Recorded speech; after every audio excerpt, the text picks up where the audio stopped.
Hi, this is Chris at Perfect Mondays, and today I'm going to be talking about how to use 3 emotions that paralyze most people in business.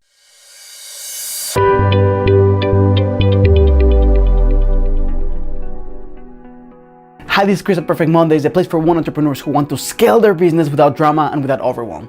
And if you're a woman entrepreneur and you want to grow your business by focusing more on your zone of genius, if you want to stop trading your time for money, if you want to have more time for the things that you love and actually scale your business, this is a place for you. And today I'm going to talk about 3 really disempowering emotions that stop people in business from making good decisions and moving forward. And before I start, I want to remind you to subscribe to my channel if you want to get these videos as soon as they come out. So let me just get started with number 1. What is one of the consistent emotions that I hear women across the globe having that are stopping them from moving forward in their business? And if you guessed fear, you guessed right. So first I'm going to share with you what are the different things that fear does for your life and for your business, and then how to use that to your advantage. So the first thing that fear does for your business is that it prevents you from taking risks. Why? Think about it. If you're in a situation where you think that you have to make something happen and you think that you have few choices, then you're going to want to play it safe. Most people, when they have fear, they don't think of creative ways to solve challenges. Most people stick to a survival mechanism that allows it to do things in a very restricted way. So think about it like this. Imagine for a moment that you're walking down a path, okay? And you have this 1,000 feet that you have to walk through, and you have, I don't know, maybe like it's this wide. Now imagine for a moment that it's the exact same path, but you have 1,000 foot drop on each side. Think about what your state of mind is going to be like when you're crossing that bridge. Right now it's a bridge. If you normally were going to be skipping and maybe running and doing other things, because you have this huge abyss on both sides, it's going to be really tricky for you to actually take risks while you're on that path. And this sometimes happens in business. We have this difficult situation and we're afraid of doing something, and instead of pushing forward and thinking of creative ways of actually getting through to the other side, we stay in very restrictive ways of handling the situation. The second thing that fear does for your life and for your business is that you start lowering your standards. Why? Think about it again. Imagine that you have a business right now and that you have clients and that you are not getting enough revenue, right? If you're afraid, it's more likely that you're going to take crap from people, from clients, from business partners, even from vendors sometimes, because you want to make it to the other side. And when you lower your standards, you start in this cycle of shit happening to your life and to your business because you're not taking care of yourself. You're not putting enough boundaries for your business to grow the way that it needs to grow. The third challenge with fear is that it halts your creativity. Why? Well, if you think about it from a physical standpoint, when you are afraid, there's parts of your brain that are hyperactive, that are making you focus on things that are survival-alike.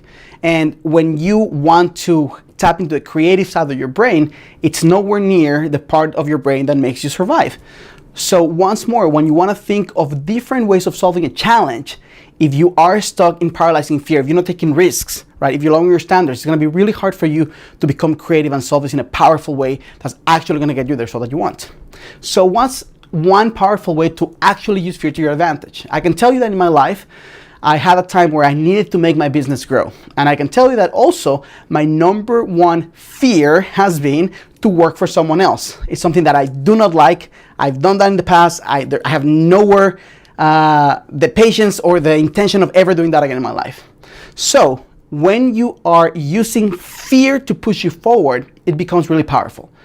What you have to do is to use fear and use something that makes you more afraid than the thing you're afraid to do. So in my case, if I'm really deadly afraid of working for someone else, when I needed to present myself to other people, when I needed to make cold phone calls, when I needed to create videos, when I needed to reach out to others, and I have the choice, instead of choosing something that was really difficult for me, I had the choice, do I want this fear or do I want the fear of working for someone else? And the fear of working for someone else was significantly higher. So for example, if I was afraid of reaching out to someone and presenting them what I could do for them, and I thought, well, maybe they're going to be, maybe they're not going to want to hear what I have to say, maybe they're going to feel like I'm wasting their time, I would think, can I actually afford this? If this is my fear, if working for someone else is a fear, and I have a very little runway financially, can I actually afford to have this pattern of rules that are restrictive, and my answer was no, so go ahead and do it anyways. So using fear to push you forward is a really powerful way to actually get shit done. So what's the second negative emotion? It's overwhelm. And overwhelm is something that does also really disempowering things for your life and your business. The first one is that it makes you lose focus. Why? Imagine that you have to look for Waldo, and there's like this army of little people. It's going to be really hard for you to actually focus on something because there's so much stuff and they're all pretty much the same size, right? Another analogy would be, if you think about it in terms of a camera, if you have a really cool camera, like a cinematic camera, what do they do in movies? Well, you have the subject in the front, and then the background has depth of field, which means that it's blurred. So you really can't see the background. You know that there's maybe a mountain, maybe there's a chair or whatever, but you're focusing on the action in the front. That allows you to put attention into one thing. When you're feeling overwhelmed, you lack depth of field. It means that you can only see most things presented at the same distance.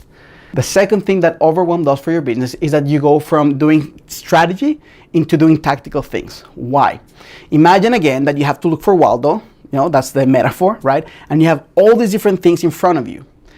Typically, you're gonna do either the ones that are easier to do or the ones that are painful, but you can actually get done fast. So sometimes instead of focusing on what is the strategic plan to get stuff done, you're gonna be reacting, right? Which is the third challenge with overwhelm. You become reactive, right? You become like if you're playing defense instead of offense in your life and your business. And when you want to scale and you're reacting all the time to different circumstances, then you're no longer working on your own agenda, you're working on someone else's agenda. So what is one of the most powerful ways for you to actually deal with overwhelm? Well, first of all, to stop. When you're feeling overwhelmed, it means typically that you are not prioritizing properly. So stopping for a moment and dumping all the stuff that you think you need to do in a piece of paper is really helpful. But also thinking right now, out of all the things that I think I need to do, which one or which ones, like one or two, are going to be the most effective for me to tackle first. If I were to do those things, they're going to actually help me do the other ones much better. Or chronologically, they make more sense. But it really, most of the time, involves you taking one thing at a time instead of attempting to multitask, which usually has disastrous effects for your life. So much as if you were in a play, and when you hear a certain word, you need to go into a specific action. When you feel overwhelmed, that's your cue for stopping and prioritizing. When you're able to prioritize and think strategically and start tackling one thing at a time, you become much more effective at solving crises and growing your business. The third negative emotion that's really disempowering as well is anger. And I hear a lot of people having frustration. They don't let themselves go into anger. Most people will tell me, oh, I'm just frustrated. But I can tell when I have conversations with people that they're actually angry.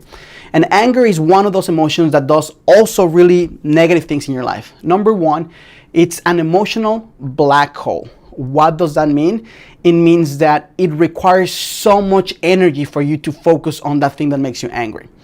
So the analogy would be, in terms of anger, imagine for a moment that you're taking a walk and you're going for maybe a 40-minute walk, and you're walking at a normal pace. Now imagine, how do you feel after that? You probably feel energized. You probably feel with a lot more clarity if you're focusing on the right things, right? And imagine for a moment that you're sprinting instead of running. You're sprinting to the maximum capacity for maybe, 90 seconds or 2 minutes, which is really, really hard. How do you feel afterwards? You feel typically exhausted and like you want to just pass out. That's what anger does to your life. So the challenge with anger is that it doesn't matter how much time you spend on it, it still sucks a lot of your energy. The second challenge with anger is that it makes you hypersensitive. So imagine for a moment that you have your arm and someone pets you in the arm or touches you, you're probably gonna be okay. If your arm is badly burnt and someone brings a feather and they touch you with a feather, you're gonna scream. And typically it's not because of the feather, it's because your skin is raw, you feel horrible about it, right? So that's what anger does to your emotional state. When people come to you with challenges, you're so much more likely to go into an exaggerated version of yourself just because you're feeling with this lack of resourcefulness already. And the third one is precisely that it takes away your resourcefulness. When you are angry, you cannot think of the right things to say or the right things to do. How many times have you had an argument? And when you think about it, like maybe an hour later, you think, oh my God, I should have told this person this, or I should have thought of this before and then said this, replied with this, whatever. when you're in that state of mind, it's really hard for you to access the part of your brain that knows better. So the resourcefulness goes out the window as well.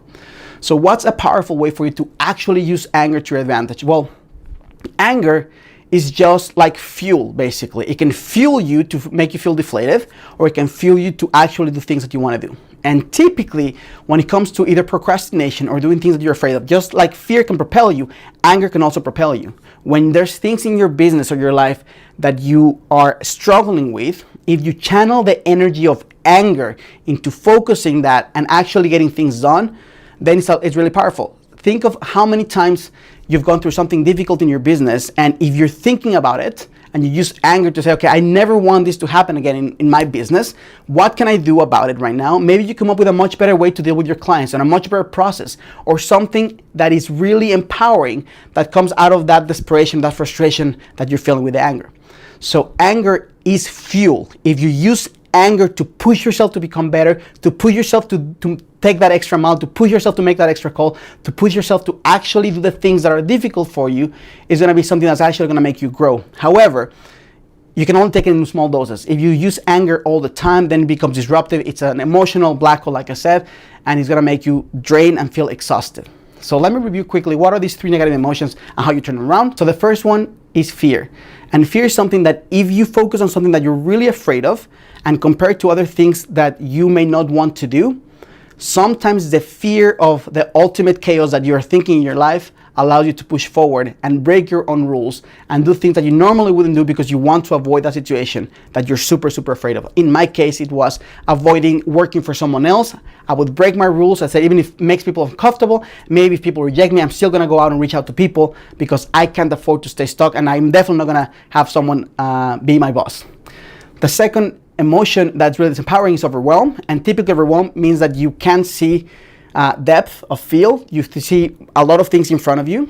So the antidote to that is really, when you feel overwhelmed, that's your cue for stopping, pausing, taking a breath, writing all the stuff you have in your mind, and prioritize which is the one thing that if I get that done is going to help me tackle the other ones first, the other ones much better, and then go for the second one and the third one, instead of just reacting to everything that's that feels maybe uncomfortable that you think you need to deal with because it's easy to do or tactical. And the third one is anger. Anger is something that takes a lot of your energy, but if you're using it to push you to think of better processes, if you push it to move you to become a much better human being, a much better entrepreneur, and you use it in small doses, it can be a super powerful fuel for you to get your business to the next level. So I hope this is helpful. If it is, I would love for you to do 3 things. Please like my video and subscribe to my channel. If you want, you can also click on the notifications icon so you can get notified every time I have a new video out. Also, if you think this is helpful to someone else, please share my video as well. And lastly, and most importantly, if you're a woman entrepreneur and you keep listening to my videos week after week and you say, Chris, I love what you have to say, I don't know how to really implement this in my life, I'm struggling, I've been struggling for maybe 1, 2, or 3 years or more, I would love to help you and support you the way that I've supported hundreds of women entrepreneurs to scale their business without drama, without overwhelm. I would love to help you find more ways to add more value so you have to work less and have more revenue in your business. If that's the case, just click on the link underneath the description of this video, and then we can explore if we're a good fit to work together. And also underneath the first link, on the second link, you can check it out and you can explore some case studies that I have of women entrepreneurs that have been able to help scale their business, and they're finding a lot more joy and a lot more time to do the things that they love, and of course more revenue. So thank you so much for watching, and I send you all my love from Austin.